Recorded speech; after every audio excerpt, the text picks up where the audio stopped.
Hello everybody, welcome to lesson 3 of Java training by Holistic Learning Academy. In this class we are just going to study Introduction to Java. First we study what is difference between JRE and JDK. JRE means Java Runtime Environment, which can only run Java code and Java programs and applets. If you want to develop with Java, you cannot use JRE.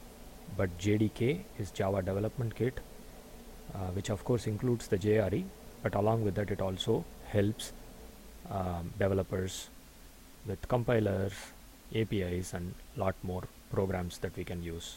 So that's why we downloaded JDK, and rest of these steps we already did in lesson 2 earlier, right? We set the Java home, we set path, and then we checked whether Java C version and Java version, these two commands are working from the command line. Alright, now how does Java work? So you see here we need to create the source code, which is hello world.java in this case, since that is our first program, and then we feed it into the compiler, the Java C compiler, and we get the output bytecode, which is a file with extension .class. Right, now we take this .class file and run it on the JVM. JVM is what takes the class file and then runs it on the operating system. The command for running the JVM is simply Java hello world. Okay, so I'm just going to demonstrate these steps so that you can see in action all these things, right? So let's go here. I'm using Notepad++. If you want, you can use Notepad. Notepad++ gives you certain benefits like syntax highlighting and a bunch of other nice things. So I'm just going to use Notepad++. So let me open this, and I'm going to type something here. Okay, this is actually Java code, public class hello world. That's the name of my program, and then all our code has to reside between these curly braces. Okay, now you can see Notepad++ actually highlights matching braces and brackets for us, so that's a nice feature. Once I type this much, let me save this on let's say desktop. I'm going to call it hello world.java. Okay, now one crucial thing is this hello world, the name of the file, right, without the extension, should match the class name hello world, right? If these two don't match, then it won't compile, right? So you need to make sure that your class name matches your file name. That's just Java convention. Okay, and that's how you should always write code. And then we save it, and inside this, see the nice thing with Notepad++, it started doing syntax highlighting for us, right? So inside this I'm going to write what is known as a main method. For now, just memorize this one. You don't need to memorize, but at least just keep in mind, take it on faith, that we are going to do public static void main, and I'm going to type something like string open and close square brackets and then args. Okay, and then again open and close curly braces. Now what is this?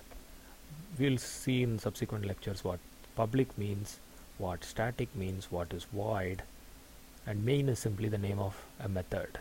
We'll also see what a method is. Okay, and then here we see string and then this open square bracket close square bracket. This is an array of strings, and these args is just any name you can use. By convention we just call it args. These are actually the command line arguments our program can take when it runs. But right now let's not bother with command line arguments. Let's just go ahead and print something so that we know if Java is working. Okay, the print command in Java is system dot out dot print. I'm going to say ln. That will print a new line after whatever we enter here. I'm just going to open and close brackets. This is our argument that will get printed. Okay, so we are going to say hello world. Okay, easy, and save this.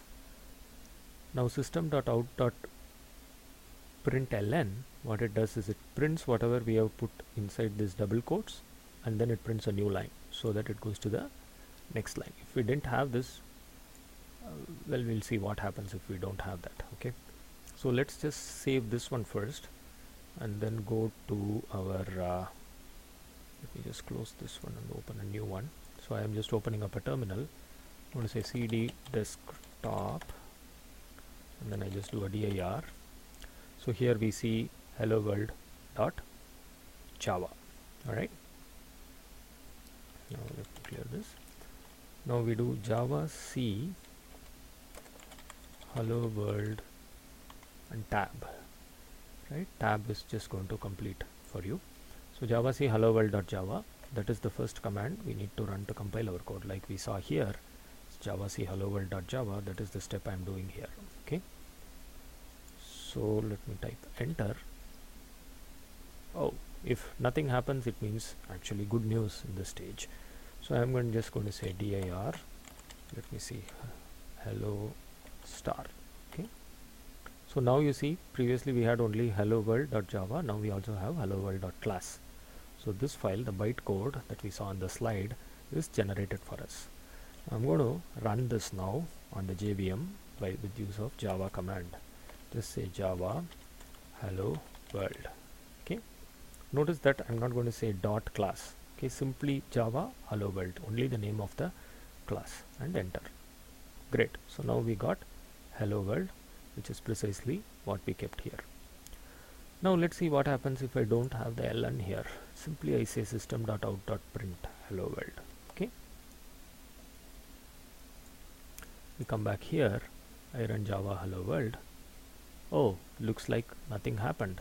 Really, there is no change, right? But I forgot one step.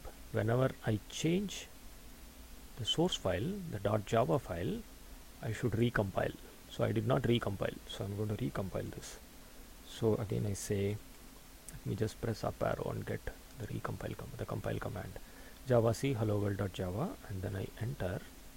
So now we got it compiled, and I'm going to run this. So let me just go here, java hello world is the command. So I'm going to enter. You see hello world, you see there is an extra line here that got printed, but here we don't have the extra line, right? Now that's because this is Windows operating system.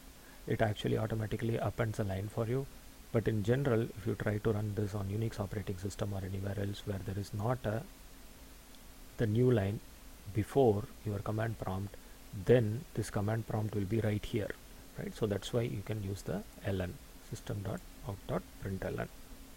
Okay, so let me just do that and then add a couple of exclamation points just to make sure we are having everything fine. And then I'm going to just go and recompile java class file to class file, and then let's do java hello world. Great. So now we got hello world with the 2 exclamation marks, which is what we had here. Okay, hope that is clear. So now let's proceed. Okay, so now let's go here and then see the next slide. So source code we saw in plain text with .java extension, we did that, and then compile with the java c compiler to .class file, which contains what is known as bytecode. Okay, and we ran it with the java command, and there is no extension. We already warned you about that one. Okay, now next. So these are just the steps. We already did all this. Note about the main method, right?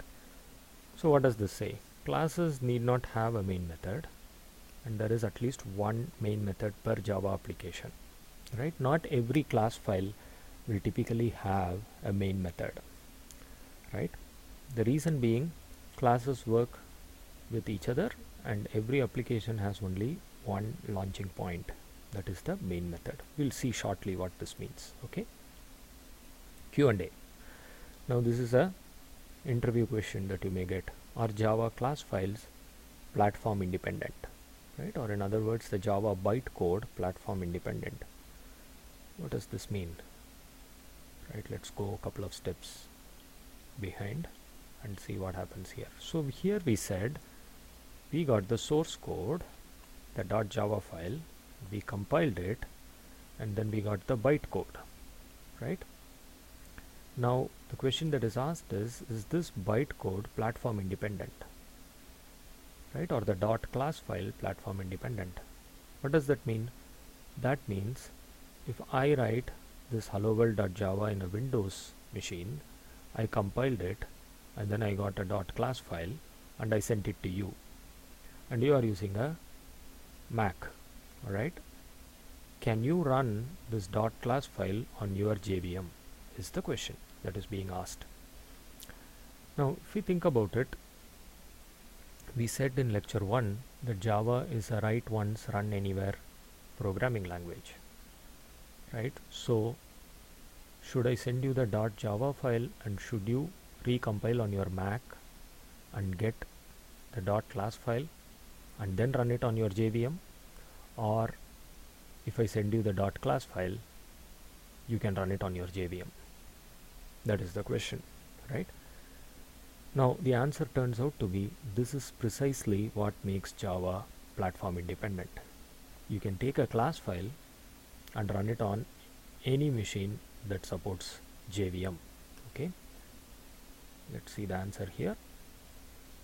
Yes, so you can take a .class file and you can run it on any platform, okay, as long as of course it doesn't have certain issues that we'll see later on. A simple .class file which runs on Windows will also run on Unix. That is, rather than saying a simple class file, I should say a correct class file with certain rules that are followed can run on any operating system which has a JVM, right? Which you should have a JVM for your operating system, which is pretty much all machines these days. Okay, that's good.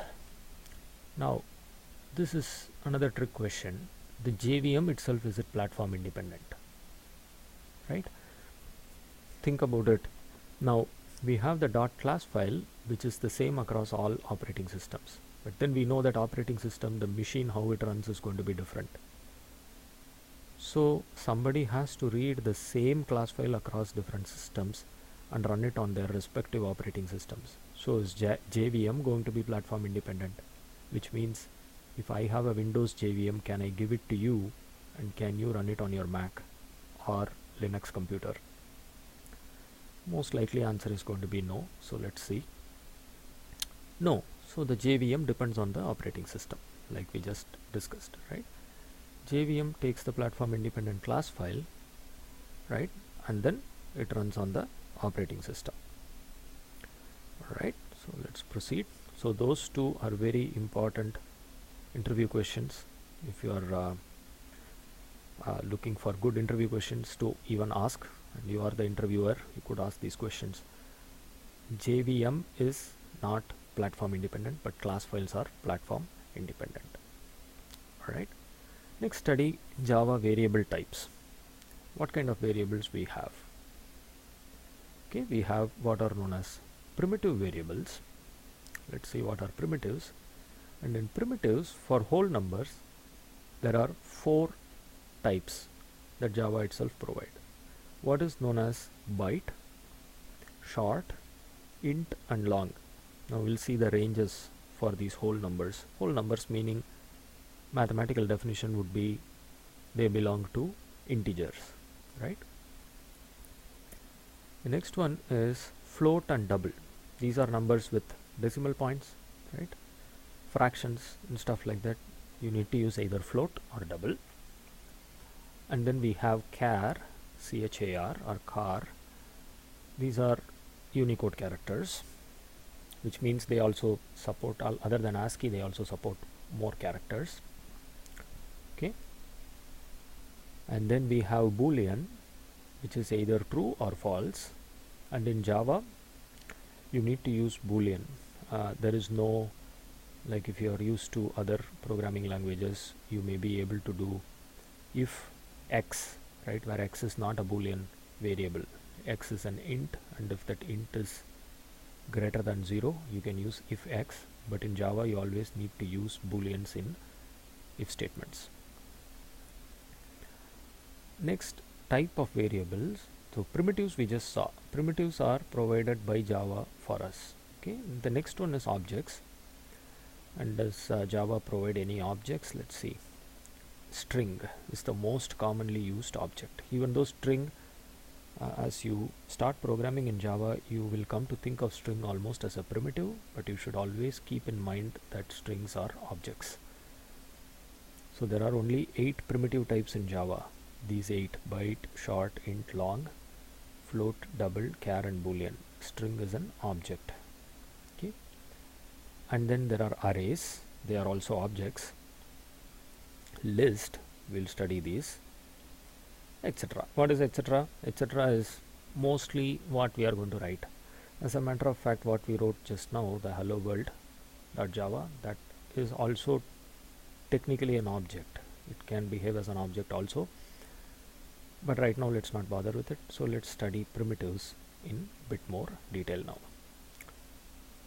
So what are the ranges for the primitive data types? Here you can see byte, just like you may recall from your computer science background. If you have one, that 1 byte is 8 bits, right?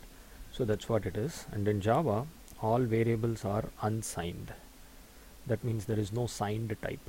Okay, so if they are unsigned, they should support both negative and positive. And then in byte you can have -128 to +127. Short has 16 bits, so basically this will be -2 power 15 to +2 power 15 minus 1, which is what this is, some 32,768, minus 32,768 to 32,767. Int has 32 bits or 4 bytes. Okay, and then the range is from -2.1 billion to +2.1 billion, so it can take range values in this range. Okay, now long is the largest whole number type available to you, and it's a very large number. And nowadays if you see companies like Facebook and even Google, and sometimes you may see IDs, they are really long IDs, so they'll be using long rather than int. Okay, now int is what is commonly used for a lot of things, and it's also the default whole number type, but long will help you with the larger numbers. Okay, now float is, again, you need to specify f. Okay, just like with long you need to specify this L, with float you need to specify this f. We'll see in a moment what that is. Whenever you declare something like float x equal to 3.2, you need to say float x equal to 3.2f. Okay, this has 32 bits and a good range of values, but if you need more, you can use double, which is 64 bits, which is 8 bytes. Okay, both long and double take 8 bytes. Alright, and then of course the range for double is lot more. Now booleans are conceptually only 1 bit. Now how they are implemented is something that it's JVM dependent. Okay, so you don't need to worry about it. Conceptually boolean just require 1 bit, true or false. And then char is 16 bits. They run from Unicode 0 to Unicode FF, okay, which is 2 power 16 minus 1. Alright,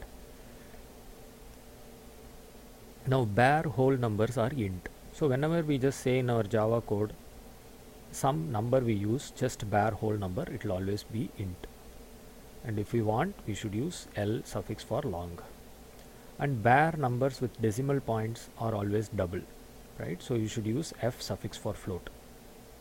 Alright, so let me illustrate this with an example so we can see.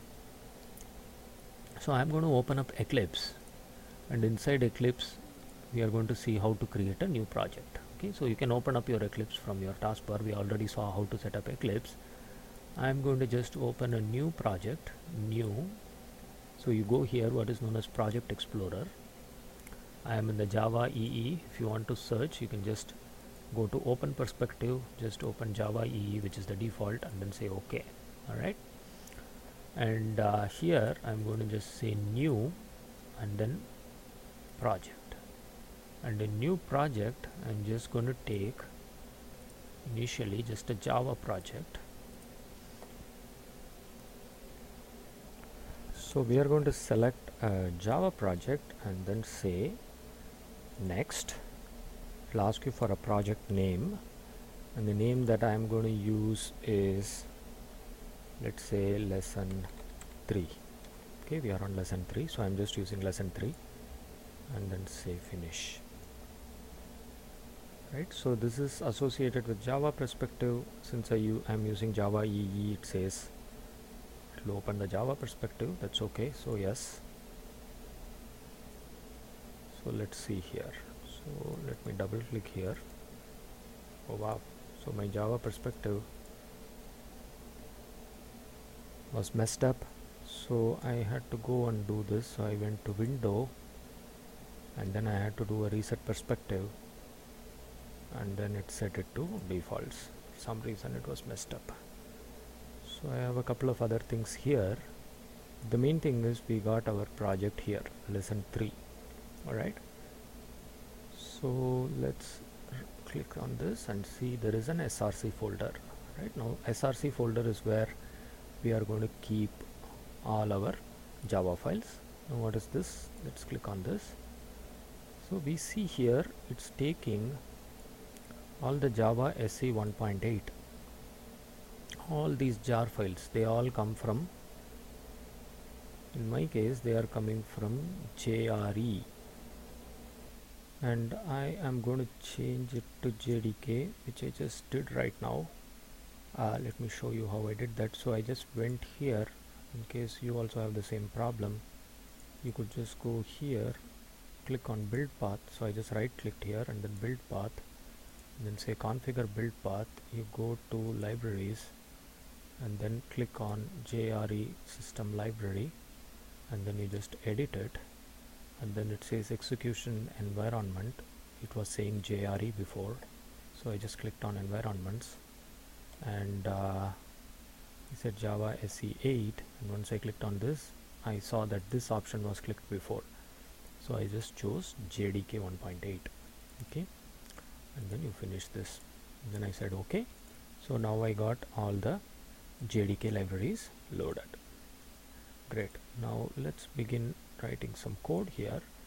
Now previously we did with the command line, if you remember, the hello world.java here, right? So hello world.java, this is very cumbersome. This is not how we are going to develop. What we are going to do is we'll go here, we'll right click, and we'll say new, and then a class file. Okay, so what did I do? Into src folder, I did a right click, I said new, and then class. Okay, so let's just call it hello world for now. Again, hello world.java. I just say hello world, not .java. Eclipse does this for us, and Eclipse gives the package lesson 3, because this project is lesson 3, and it also gave me public class hello world.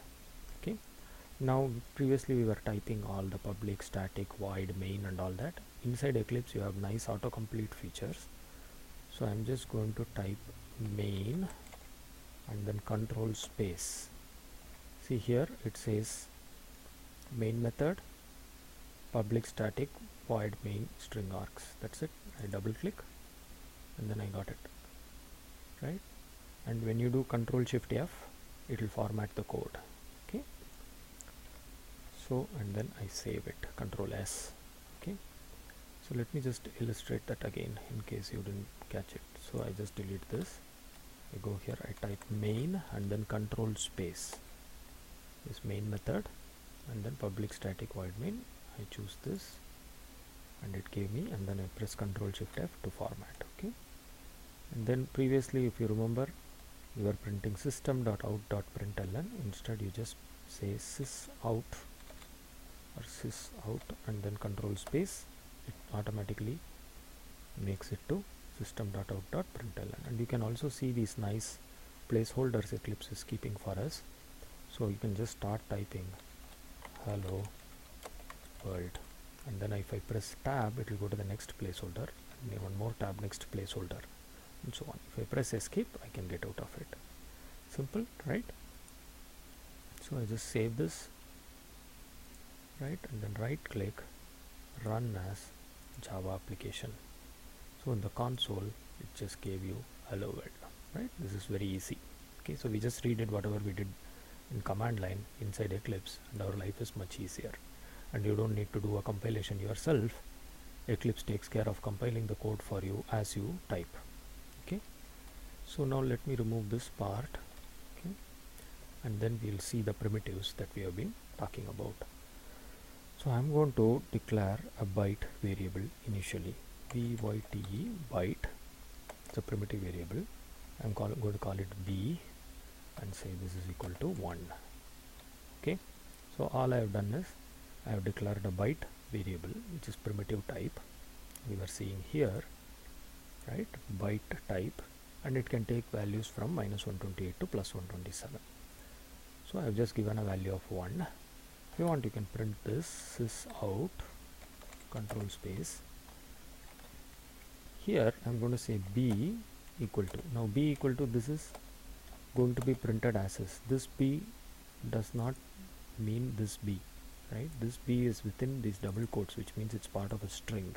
Okay, so here if I say b and then I pressed escape and then I save it, so this b equal to will print as is. Here this b will print the value of this variable b. Okay, so let me just run as Java application b equal to 1. Alright, now we said the byte variable is going to take values only in -128 to +127. Now what happens if I go here and say 1000 and try to save it? Oh, here see, Eclipse is telling something here. Whenever there is a red squiggly underline and then like X mark like this, it means there is a compile error. What does it say? It says type mismatch, cannot convert from int to byte. You see here, right? Type mismatch cannot convert from int to byte. What does it mean? Whenever we are going to type some bare numbers, we said it's going to be an int. Now that int is going to fit into the left side, the variable, then it is fine. For example, we had 1, like that. If we had 100, it will be fine. But if I'm going to type 1000 is an int, and Java says it cannot fit that int into byte, it already compiled. Now if we were to do this in our command line compilation, or even here if we just try to run this in spite of the compile error, let's see what happens. It will say errors exist in projects, you want to still proceed with the launch, you'll say proceed, and then what happens here is unresolved compilation problem, cannot convert from int to byte, which is what it was saying. Same thing here. Okay, now this same code, if I go and add to my notepad, nobody is going to compile my code here, right? So here if I say byte b equal to 10,000, nobody is here to warn me, right? And I'll go here, I even compile it. Will it even compile? Let's see. Java C hello world .java, it's going to fail here, right? But Eclipse helps you right here in warning you. Okay, so similarly if I give -130, it's going to do the same thing, because we know here it's only from -128 to 127. So that's just a simple thing. Now there is one more feature in Eclipse. You can see now that it has detected it. See, if I hover over it, it says two things. You have two quick fixes available to fix this compile error. One of them is you can add cast to byte. What does this mean? We'll see. Or you can change type of b to int so that you can accommodate this larger variable, larger value, right? So if I add cast to byte, let me make this 1000 again, okay, or 130. So it says you make this as int. If you make this as int, it will compile, because int is a type that can hold this variable. Or even if you make it short, right, like we saw here, short can take values in range -32768 to 32767, it will compile. Okay, but the other option it is giving us is you can cast this. What does that mean? You can say you can add a cast to byte. So what this does is it takes 130 and it casts it to a byte. If this value is going to fit into a byte, like in this case 10, it's going to fit into a byte, right? then it does nothing, the cast does nothing, so you just do a run as and then it does be equal to 10. But if this is going to be, let's say, 132, that we know is not going to fit, right? You might recall from this slide that it's only 127, so I am giving 132. What does this print? This is printing something that we didn't give. Where is minus 124 coming from, right? We have no idea, right? That's because something called as overflow happened. So if you see here, we got up to 127. Now overflow means if you try to put 128 into a byte, that 128 will get mapped to minus 128 and it will start counting from here. Okay, so let's see what happens here. So we know, let me just add as a comment here so that I can explain, or let me just open Notepad and then open a new one.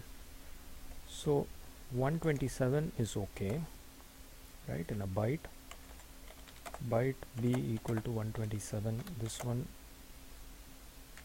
is okay, right? So this means a comment in Java. Okay, this is in the same line, whatever follows double slash is a comment in Java. Okay, now 128 is not allowed, but if you cast 128 as a byte, this will get mapped to minus 128.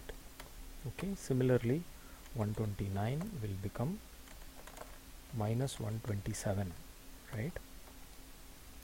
And then 130 will become minus 126. Similarly 131 will become minus 125, and 132 is going to become minus 124, right? So that's what we are seeing. 132 became minus 124 because of overflow, right? This byte cannot fit this, so it wrapped around and then it gave you from the other end, it started counting again. Okay, so this is known as overflow, right? This maybe some of you already know, but that's a vital point to always remember, that with these kind of types like byte and short, we may run into this overflow and underflow problems. Okay, now let's see here. Now Java 7 also allows underscore in numeric values like this, so that it's easy to read, like 100 million. Let's just try to type 100 million here in our code. Okay, so I'm going to say int 100 million. First thing is, will int support 100 million? Let's see. I have 100, and for million I need to say 3 zeros and 3 more zeros. Okay, now is this easy to read? We don't know whether it is 100 million or 10 million. It's difficult to read, right? So we can add underscores here, just like we add commas, right? So now this is nice. So we know clearly this is 100 million, and these underscores can be placed anywhere. In Indian counting system, you may have 1 lakh, right, or 1 crore. You can say 1 lakh equal to 1 0 0 0 0 0, right? So this is easy to remember. Similarly, if you want, you can name other variables. So this beginning Java 7, you can do this. And if you try to do this in Java 6, it will give you compile error. Alright, so here 1 crore, 100 million, right? So this is just again nice feature in Java. Now question for you. What primitive type will you use to store US phone numbers with area code? Now US phone numbers have how many digits? With area code it has 10 digits, right? So 10 digit number, we need to think what variable we can use. Now my phone number starts with the area code, let's say 123, right? Will it fit into an int, or will it fit, do we need a long? That is basically the question we need to think, right? But we also know that there are toll-free numbers which start with 800, right? 800 means in 10 digits, what is it that we need, right? If you think about it, long is the only type that will fit this. So at that level, we need to have long. So the max value for int is 2 billion something, right? Here it says you can get the exact value from integer.maxValue. Alright, so let's try that. Let's try to print integer.maxValue. Okay, so I'm just going to remove all this for now, and then just print sysout integer.maxValue. Right, now integer and int, will see the difference, but then this is the maximum value that an int variable can hold.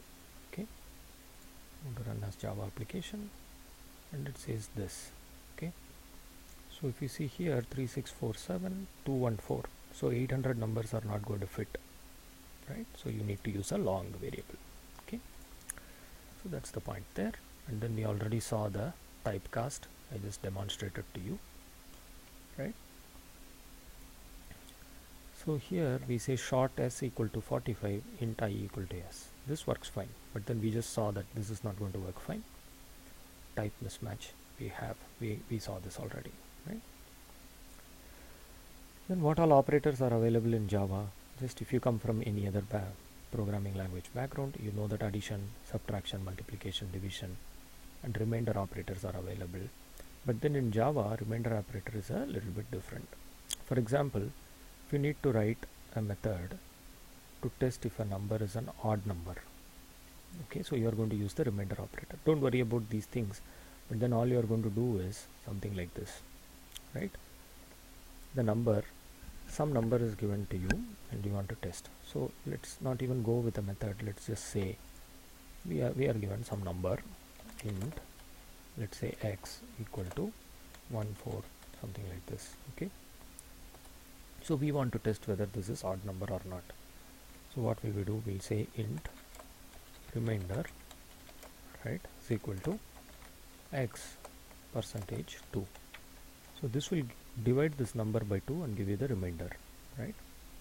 And then we just say if remainder is 1, so we know this 1 means odd, right? 0 means even. Okay, at this level we need to actually use an if condition. Okay, so I'm just going ahead of myself, but I believe this is easy to understand. I'm going to say if remainder, and you can always do control space just like I did. So if you press R, just type R, E, and then control space, it will tell you what all variables are available. Remainder, okay, equal to 1. So that is just the way Java you can test. If remainder equal to 1, okay, you can say sysout control space, I can say odd number. Otherwise I can say else,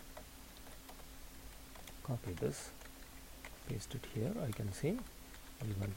Okay, is that fine? So I save this and then I run this. It says it's odd. Great. Now the remainder operator in Java, we need to know one thing. Okay, so if I make this minus 1349, should it be odd or even? This number by definition is an odd number, but here I am taking x percentage 2, remainder equal to 1, it says odd. Let's run this. Oh, it says it's even. What's the problem here? Okay, so let's print the remainder and see what it is. Okay, sysout remainder equal to remainder. Okay, then run as Java application. Remainder is actually minus 1. Okay, in Java this is one subtle difference. If you see in Python, for example, this is not the case. I can demonstrate that to you in a second because I have the Python interpreter here, the IDLE. If you see here, we used minus 1349. So if you use minus 1349 percentage 2, in Python it gives us 1. Okay, remainder is 1. But in Java it gives us minus 1. So you need to be careful about this. In some cases this may be a bug. So what we are going to do is, instead of checking whether it is equal to 1 or not, I'm going to say if it is not equal to 0, it is odd, otherwise it is even. So if I run this, then I get the remainder is still -1, but I know it is odd number. Yeah, so this is a small point that may be worth noting. Alright, again, of course, don't be intimidated by Python and stuff. I just showed that to you because different programming languages use different principles. Java, the definition of remainder is different from general mathematical definition. Okay, so that is why we have this. And then of course Java uses and supports the regular unary operators like negation, and you may be used to this post and pre-increment, plus plus and minus minus, and not. Okay, so let's see a couple of these. For example, here let's say remove all this, and then we say int x equal to -1349 x plus plus, right? Simple. So this just adds 1 to x, and then we reduce this out x, right? This will print -1348, right? These operators are available. X plus plus, you can do x minus minus. Okay, now not, here we saw this not is available only for Boolean operators. So Boolean variables, like let's say here we saw before the remainder, right? So let's just get that code back. Okay, so we saw here remainder not equal to 0. Okay, now this in itself is basically a Boolean value, remainder not equal to 0. So technically I can assign this to a Boolean variable. I can say Boolean, and whenever typically Boolean variables are named beginning with is or has. So I'm going to say is odd equal to remainder not equal to 0. Okay, so whenever remainder is not 0, it's going to be an odd number. Is that right? When the remainder is 0, it is even. Or I can also say is even equal to remainder 2 times equal to 2. When you use double equal to, you are checking for equality of these two. You are checking whether remainder is 0, is even. So I'm going to say if is even, right? I'm just going to move this here. Okay, and then I'm going to move this there. Anyway, you can use Control D to delete a line in Eclipse. So when you say Control D, it deleted the line, and Control Z is for undo. Control Z or Z is for undo. So now I did here is even equal to remainder equal to 0. You can assign this value, and you run this again. It's going to say it's going to run fine. Now if I want to negate this, so I'll do Boolean is odd equal to, I can say not is even.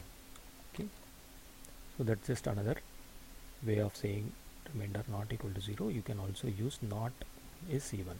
Okay, we'll see this going forward. That's what this not operator is. And then relational, we saw equal to, not equal to, and then greater than or equal to are available. And then conditional operation and or are there. So let's see. So let's just add a couple of more, some other code here. So let's say int y equal to -10. Okay, and I'm going to say if x is less than 0 and y is less than 0, both are 0. Okay, so we just print both are negative. Oops, negative. Okay, so x is less than 0 and y is less than 0, so you can run this, and then both are negative, right? Now in this AND condition is short circuit operator. What that means is if x is greater than 0, it won't even evaluate this side. Okay, so for example, let's say x is positive. All right, then it doesn't matter what value of y it is, whether y is positive or negative, it's not going to print anything, right? Because this condition fails. Is x less than 0? No, x is positive, so it doesn't even evaluate y less than 0. Okay, so we need to be aware of that. But if x is going to be minus 1349, then this condition passes, so it needs to evaluate this, right? This case. Now you may in this case it may be a bit difficult for me to explain whether y is actually called or not, but going forward just keep it in mind that this is a short circuit operator. Alright, and similarly you can also use OR. Okay, OR is two pipes. OR x is less than 0 or y is less than 0, you can say one of them, you can say at least one of them, right? At least one of them is negative, which means either x or y or both, yeah, are negative. So when I run this, what happens? At least one of them is negative. It said that by just evaluating x, see, if x is less than 0 and then there is an OR, and if this is true, then it does not need to evaluate this. Okay, it will simply succeed because this is also short circuit. OR is also short circuit. If x is less than 0, then this whole condition is true, because if this is true, it doesn't need to evaluate this, so it doesn't evaluate this. Okay, this is a very powerful concept. It will help you write shorter code in a lot of cases. For example, let's say this is not y less than 0, but some complicated computation is required. But then the alternative is x less than 0 is a very cheap operation. Okay, then you would always be better off by putting the cheap condition first in an OR and then keep the expensive condition on the right side.